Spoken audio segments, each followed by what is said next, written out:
Thank you, Mr Mayor. I'm speaking in opposition to this local plan update, which I believe will do more harm than good for our borough.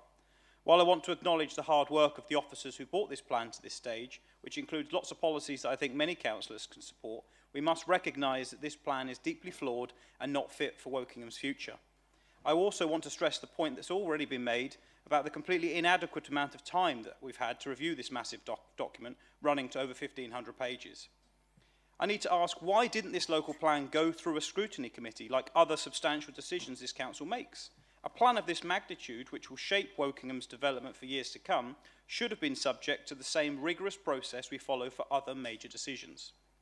Let's also not forget that the Liberal Democrats have sat on this local plan for nearly 2.5 years. They've repeatedly kicked the can down the road, postponing the release of this plan until after local elections, and now they release it just as the Lib Dem gets elected as Wokingham's MP. What does that say about the priorities here?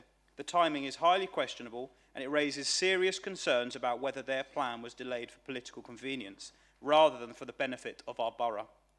One of the most glaring examples is Hall Farm.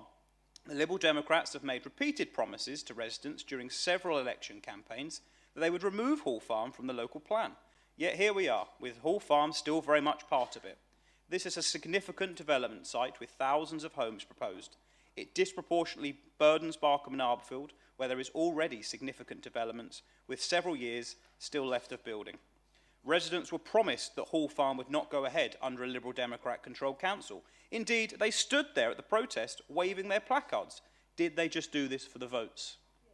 Why is the local plan prioritising Barkham Square as an extension of Arborfield Green, an area that already lacks the necessary infrastructure for the 5,000 houses being built in and around this area?